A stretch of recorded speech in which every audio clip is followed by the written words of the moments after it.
Good afternoon. Good afternoon. Hello, everyone. Thank you for coming for your lunch break here. I'm very pleased to be sharing the next 45 minutes with you and the four of us here. I'd like to say no more, but open this session, it's called Songdreaming, with a verse of a song to bring in the sound of our ancestors who have lived on these lands and carried our songs about the land to this point in time. This is going to be central to the discussion and where we go. This is a song called Awake, Awake, Sweet England, a verse of. Awake, awake, sweet England. Sweet England, now awake unto the land obediently, and let us all partake, for our future now is calling, all in the sky so clear. So resound, resound, sweet England, for our history's always near. Let us sing unto this living story. Let us sing. Thank you. That's a song from...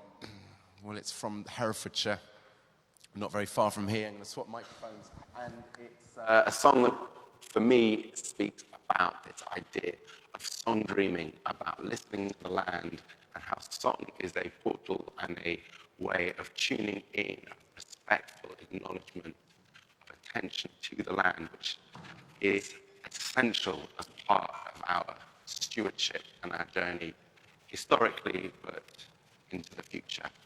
And how music is a carrier of wisdom and potential. Songdreaming is a term that is newly derived from this idea of the dream time or the song life, and that activation that song has for creating a sense of kinship with the land and the more than human beings. Handheld it is. So I am using the mic. I'm more comfortable with the mic than the lapel.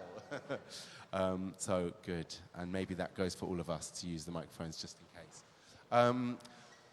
So I'm very pleased to be opening this short discussion about the role of music in this movement and the other movements beyond, above, and below. And what we as musicians, and I'm very pleased that I'm joined by some tremendous musicians and also those who work in the music industry, that incredible and complex word. My name is Sam Lee. I'm a singer of folk songs, a collector of folk songs from across the British and Irish Isles, particularly from the Gypsy Traveller community, and I am very passionate about nature and how music and the arts can work in correspondence to activate a greater awareness and appreciation and understanding and ultimately greater respect of the natural world and all the people and industries that depend on our ecosystems and the land for our work and subsistence. I'm very interested in this idea of how music weaves in and out of the work that we all do and supports us in our building of resilience. And I'd like to pass it over to introduce the panel. We're going to have a little get to know who each of us are and then have a conversation about how the work we do sort of infiltrates and activates. So I'm going to pass over to the wonderful Owen Shires.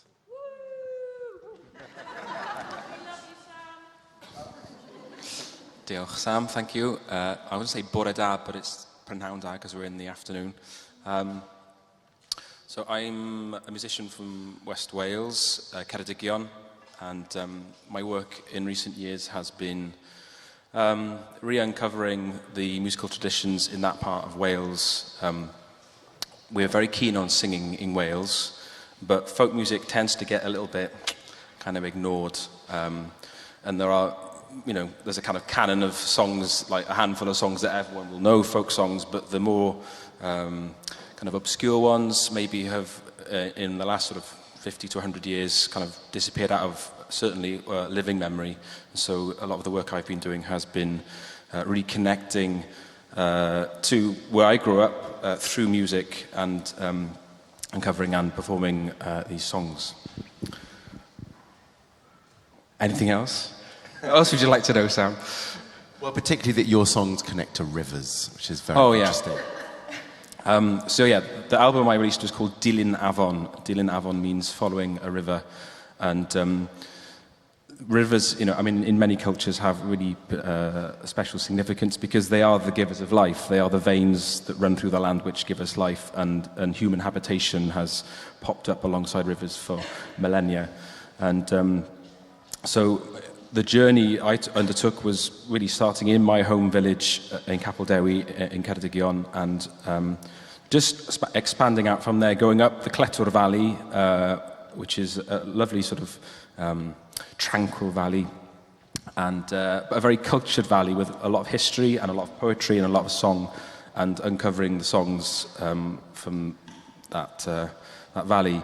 So it was a journey through physical space, a journey through the landscape itself, but also a journey through the cultural space. And I think Tom Waits has this fantastic saying, which is that every song has an address, and that's kind of what I was doing, village to village, uncovering these songs as I went. I shall remember that. Good old Tom Waits. Yeah. Thank you, Owen. Simi, sing.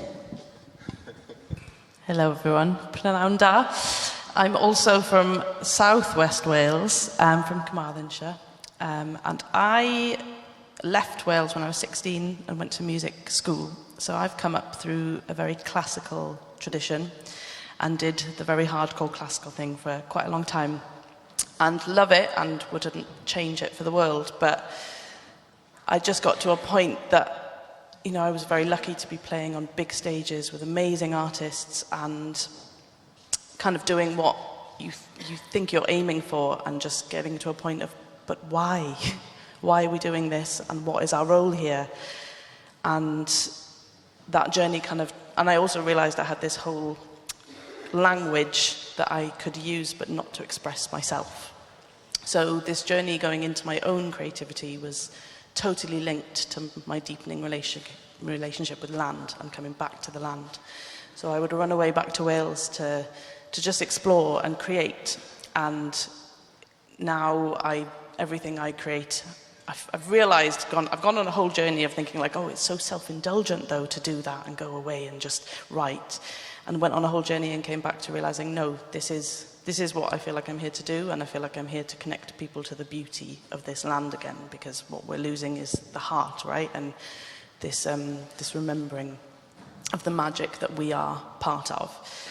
So that's the journey that I'm going on, and everything I seem to write seems to come back to this, and I'm on a bit of a mission to try and kind of, bring the classical world into this as well, but also as a violinist, I'm really lucky that I can explore so many different types of music, so it's taking me into lots of different worlds.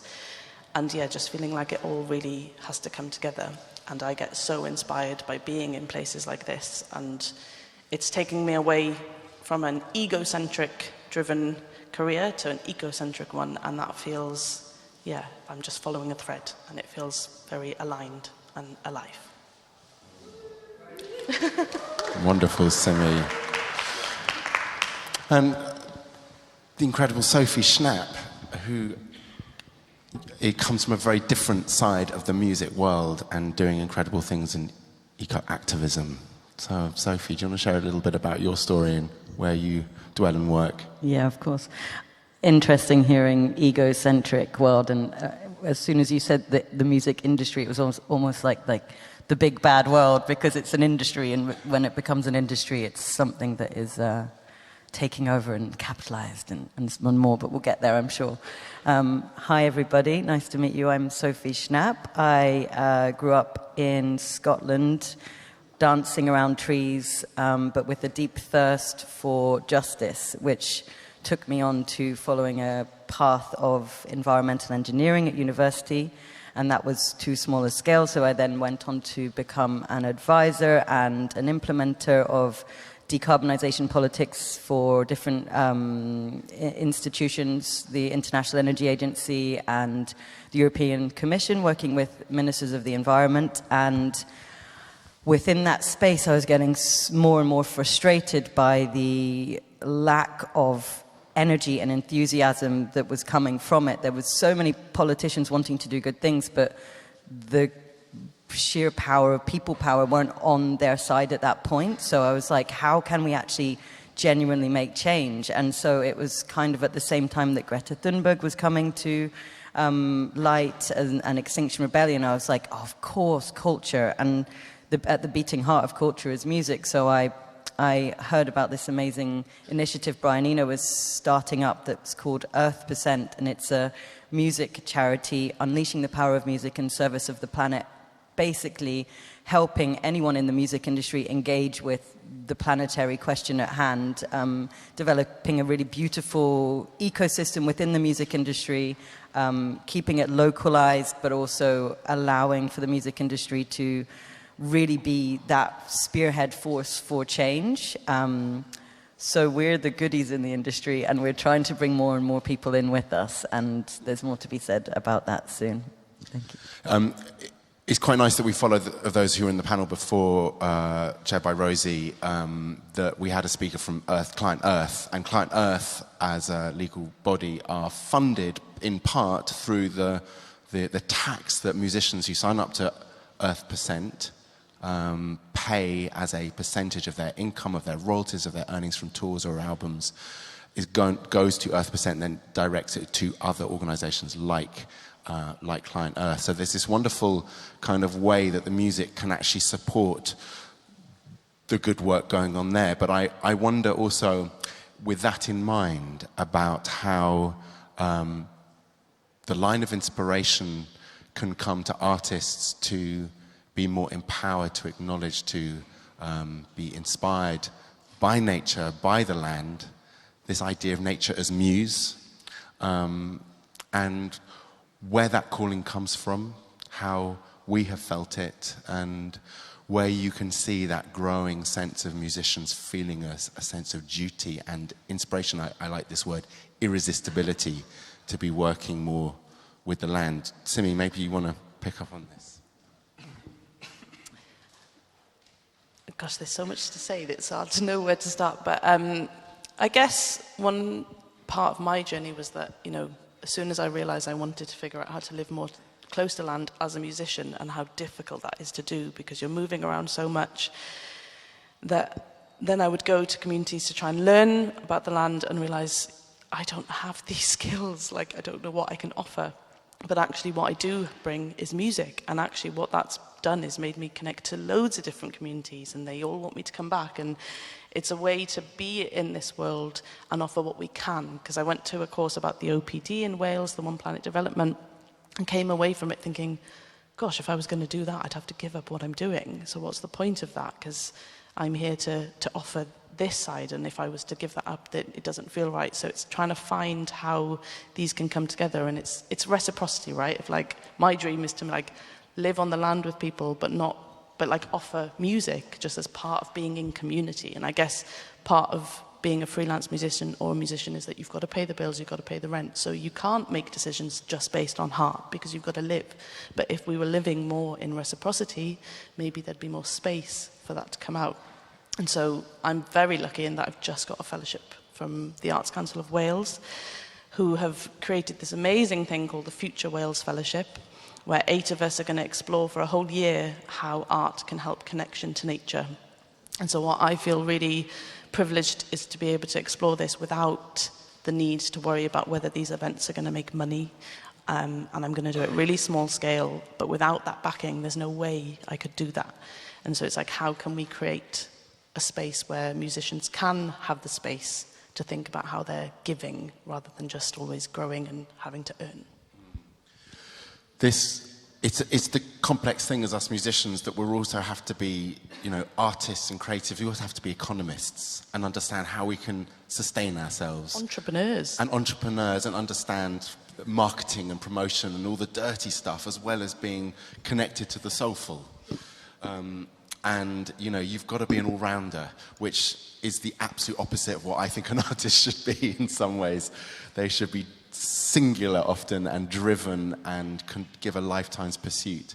Owen, I'd be curious to know with you about how you have found the opportunities start to open up in your journey. When you started, and I've known your music for many years, we met in a off-grid community, Embercombe in Devon, right at the beginning of your creative journey in many ways. And now you are on radio, you're on television, you're recording and playing in places that folk music, and I haven't used that word yet really, but traditional song has often not managed to reach.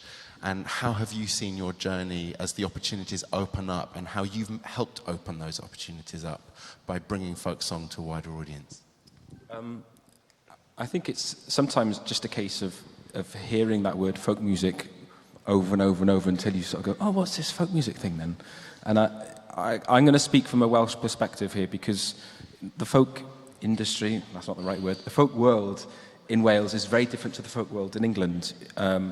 There's a fantastic Welsh language music scene. It really is amazing, and it does support many artists. But as I mentioned earlier, the folk has historically been neglected, and there's lots of reasons for that, going back to the Methodists and their kind of slightly puritanical stance on self-expression. That's a whole other story. But in more recent times, folk music has begun to be more recognised. And in my own journey, I think, following on from what you were saying, yeah, I'll do a radio thing, I'll do a TV thing, but I will also go and play to like the WI, Merched Wawr. I will also go and play to like societies and do a presentation on folk music, and often be telling quite elderly audiences about songs that they maybe had heard of, or maybe their grandparents knew, or helping them rediscover their own heritage. And so I think maybe a willingness to put yourselves in very diverse social situations, from TV to little clubs and things, helps foster that really connection.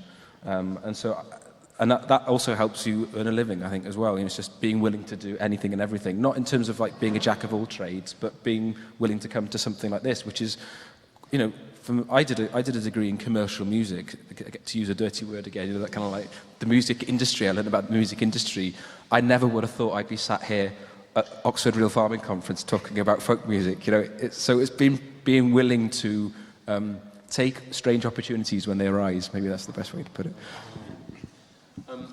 Sophie, you mentioned your journey growing up in southwest Scotland, Moniaive, a cultural hub of folklore, and some of the greatest of the contemporary musicians have come out of this amazing small town.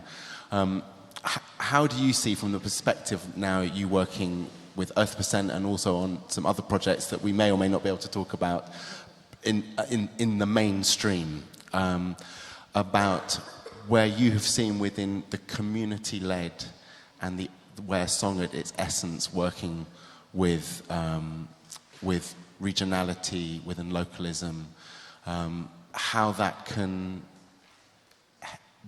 expand and scale up into a place where we don't just dwell within our own valleys, within our own patch, but actually this art, this creativity can start to hold its head up within the big names and the heavyweights, and actually preach to a people who might actually be very interested in what's going on here amongst us and within our own arts. Such a good question, and I'm not sure if I have the answer, but I have some little stories around it.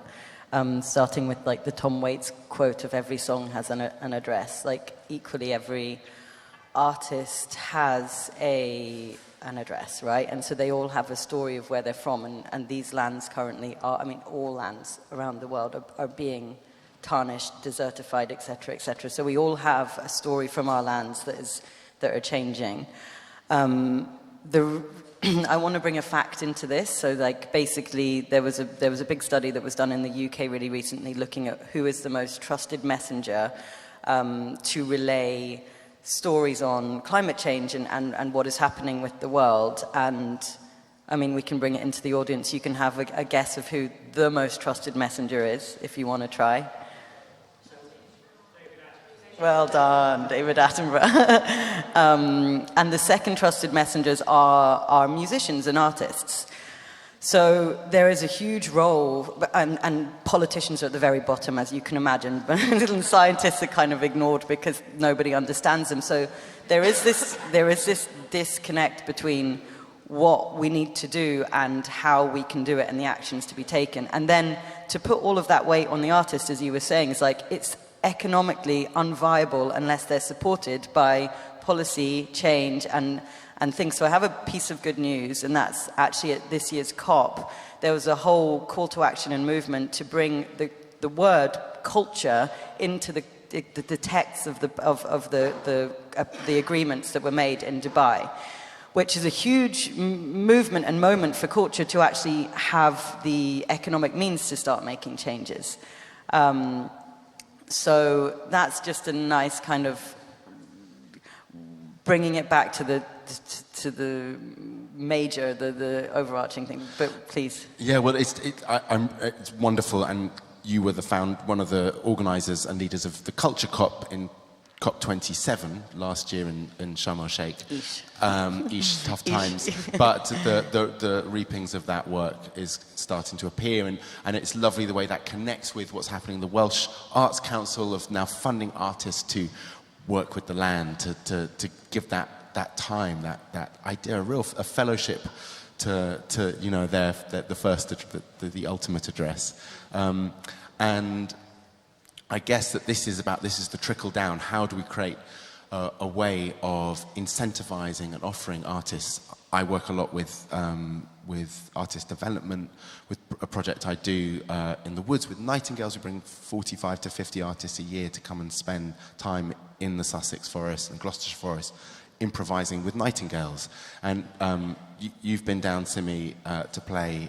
Owen, you must come one day. And it's extraordinary to see what happens to artists who don't have a connection to nature when they are brought into a place of exquisite natural beauty, when they realize what egotism what happens to the ego when one is suddenly sitting within the eco, ultimately round the fire and in honor of a forest as opposed to a hall like this. And it has a quite transformatory effect. And so I guess my next question is about what that possibility is. I mean, I've just sort of said that it has a profound effect, but what do you think the repercussions could be? I open this to anyone, the repercussions to artists who've gone in for a commercial career to start to look at something much deeper and more profound and more essential to our existence ongoing. I think what's really wonderful about the Nightingale's format is that it completely gets rid of that. We have it here, we're up on a stage, you're down there, and there's this barrier between us. It might not be acknowledged, but when you're a performer, there's often that separation. And so if you're in circle around a fire, that doesn't really exist.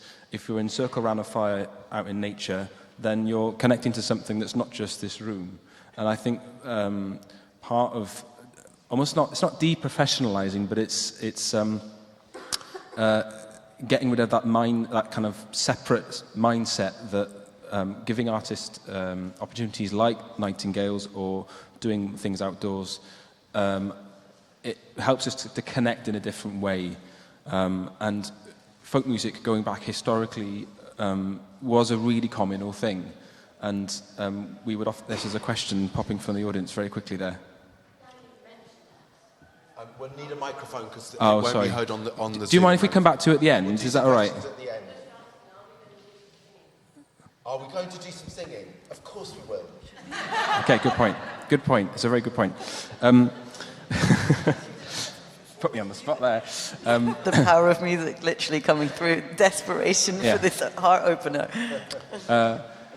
So, folk musicians historically were not professional folk musicians. They might have been carpenters or farmers, or they would have had other jobs. Whereas, most of us are musicians as a full-time thing. Except the danger in that is that you lose that disconnect with the everyday and with your community. And so, what you're describing, as I see, is an opportunity to reconnect in that old way. Yeah. Yes, being around fires is one of the most... Yeah. It's coming from a classical world where you aren't encouraged to improvise. You're not even encouraged to do your own cadenzas in the concerto anymore, which is what all the composers we play used to do. And so it took me a long time to undo these barriers that I'd built up. And the thing that did it for me was being in nature and playing in nature. And now when I'm in nature, I've got to have my violin. When I was in the woods, before we started, I just went for a walk with my violin and just kind of, sat with the trees. And it's this idea that, as artists, we're just vessels to channel this magic that comes through, right? Nature is full of magic. Music is magic. Music is our song that we're expressing it through, right? Might I say vessels, but also amplifiers of it? Exactly. Yeah, exactly.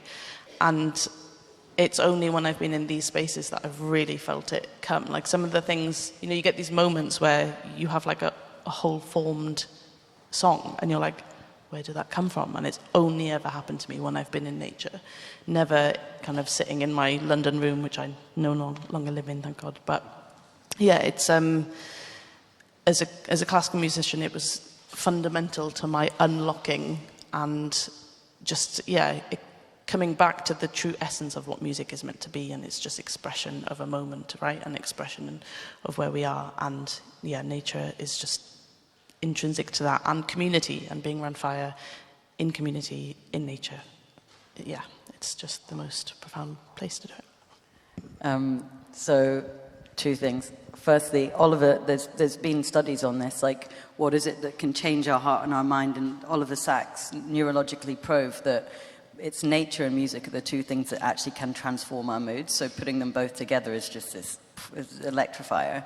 But I would like to take this point on music is the muse and nature is the muse and nature and we're being channeled, etc., to another way. And I'd like to say nature is actually an artist, right? I'm just dabbling with playing with music now, but we're co-creating alongside nature. It's not actually that.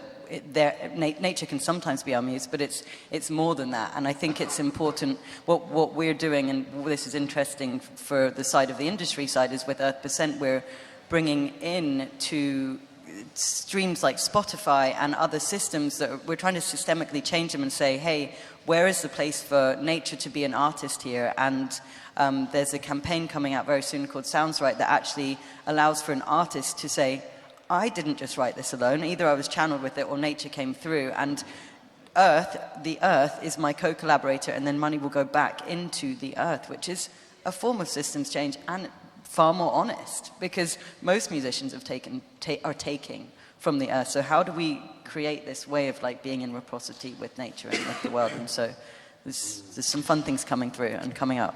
It's an inspiring reimagining of where exploitation exists at all levels, and I guess the question I have is, you talked about the co-collaboration and the kind of the creativity, nature as a muse, but most importantly maybe nature as a teacher.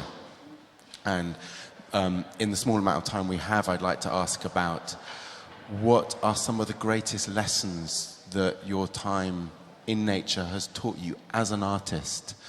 And that doesn't necessarily mean that you've heard from a bird, but it might actually be that from within the text of a song, of the orality of the people we've inherited these songs from, what has helped make you a better artist?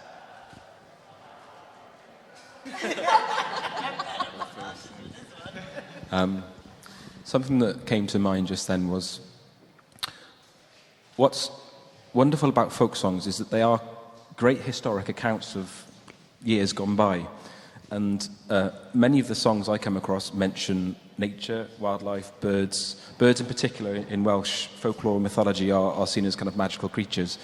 And so to find a local song, there's one called Y Bardd a'r Gwcw, the Bard and the Cuckoo.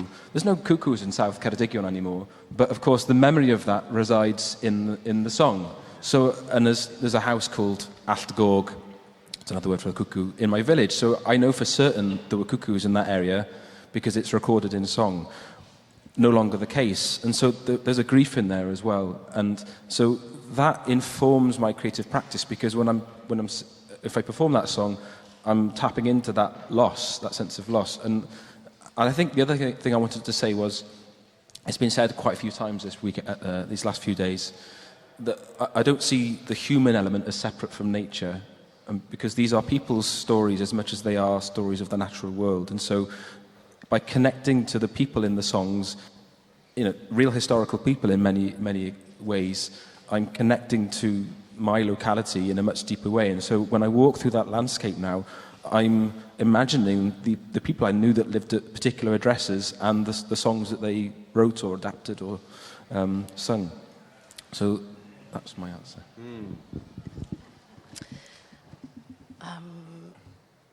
What was the question again? The greatest lessons, yeah. I mean, there's so many. I think for me, especially coming from a world where you're playing very complex music sometimes, it's coming back to simplicity, to like truth. And whenever I'm out in nature or playing in nature, I don't want to play anything complex. I just want to get into a kind of trance with it. And I think, and also space, and how necessary space and time is to observe and to channel. And I did a course down in Devon called Call of the Wild, and we did the Council of Beings. I don't know if you've ever heard of it. It's an amazing practice where you choose an ally in nature for who you go and you speak for in council. And I was kind of called by the oak and spent a lot of time kind of with the oak, and a song also came through, so I had a song to bring. But the biggest thing I took with that is to grow slowly. Like, we are so obsessed with, getting to where we are, growing quickly, and there is an urgency to what we're doing, but actually, to really know who we are and to like accept what I have to bring.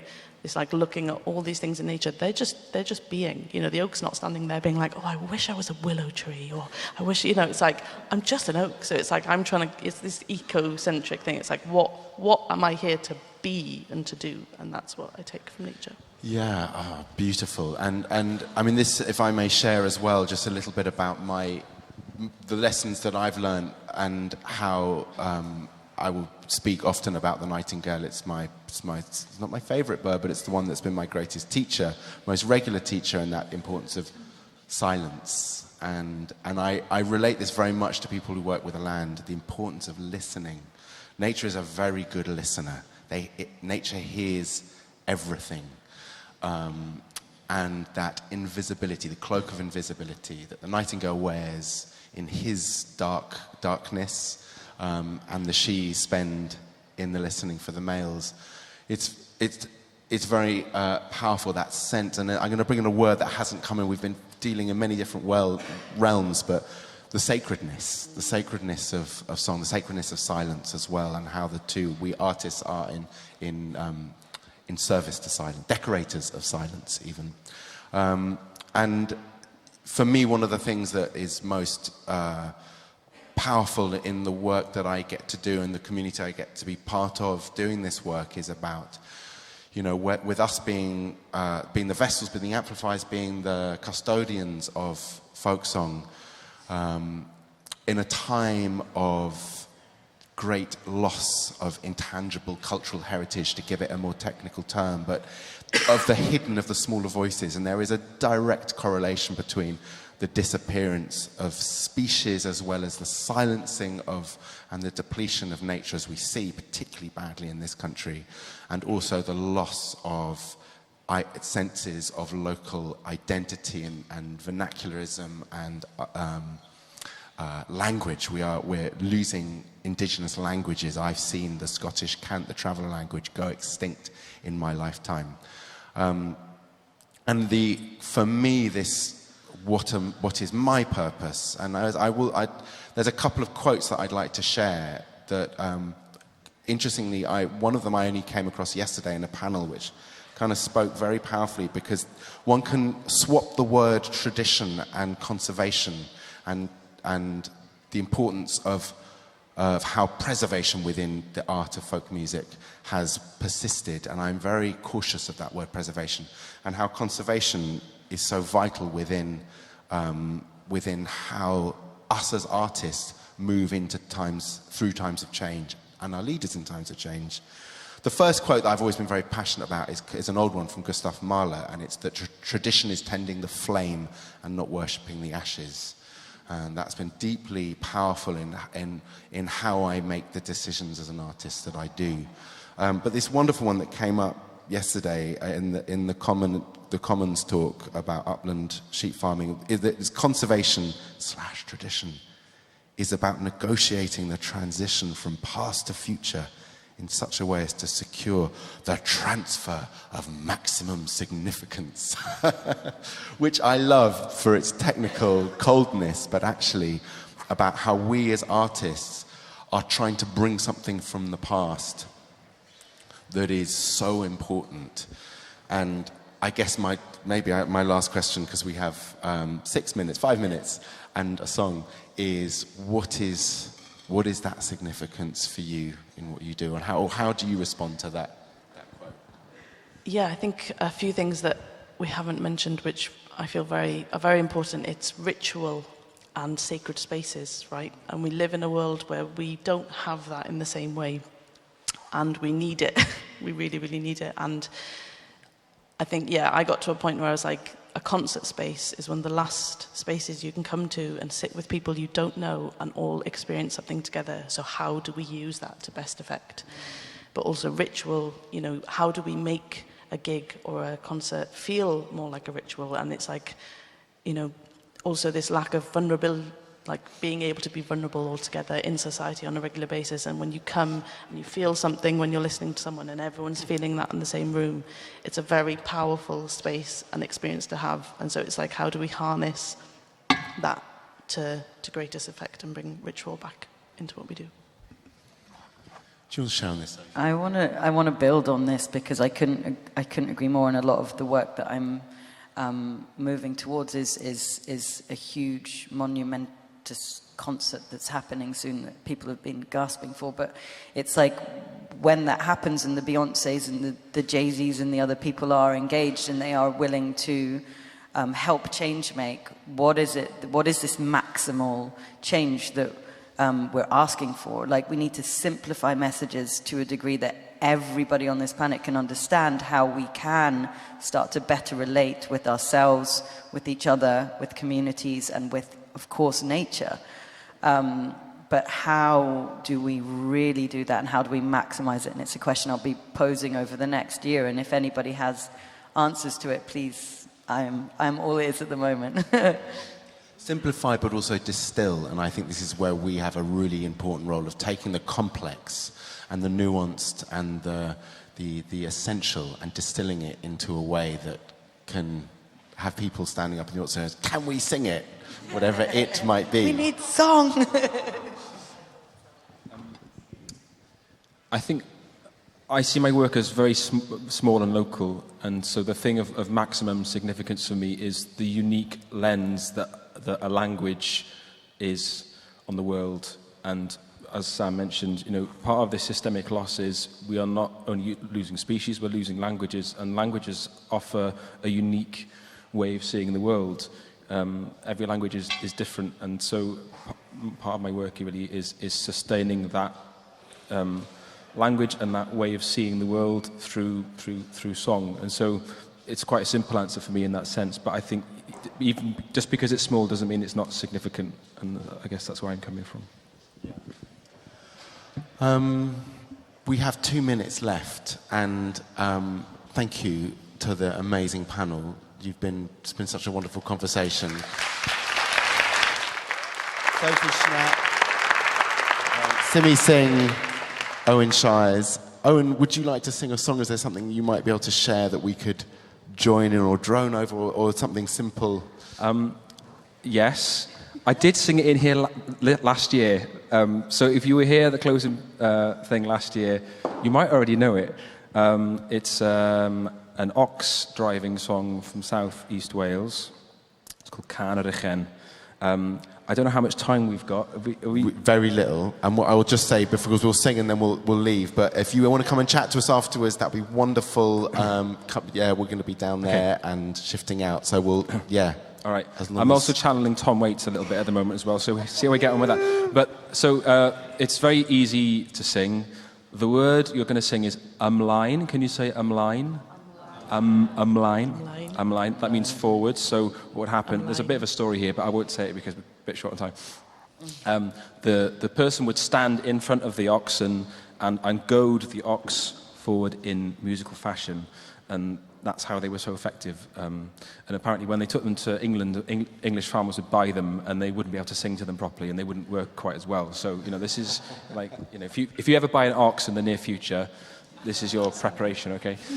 So the word is umline. So it goes, I'm going to do it with that guitar. Umline. You can try that.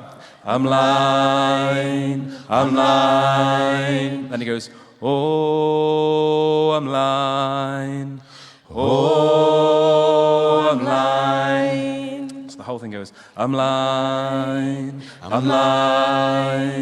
Oh, umline. And again, umline. Oh, umline. Lovely. Have we got time for some verses? Should we do a bit of verse? Yeah. So I'll do a verse, then I'll give you a wink, and then we'll come in together, okay? O Mari coin, my heddiw mor e moyn, ma'r adar bach yn jiwnio ar gwcw yn y llwyn. Ymlaen. O, ymlaen. O, ymlaen. O Mari tir dor tre, mae het wedi amser te.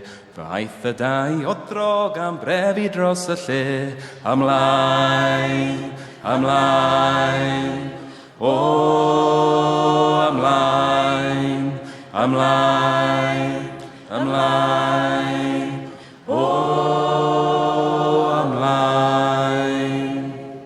Well done, everyone. Thank you so much. Have a lovely afternoon. Speak to you soon.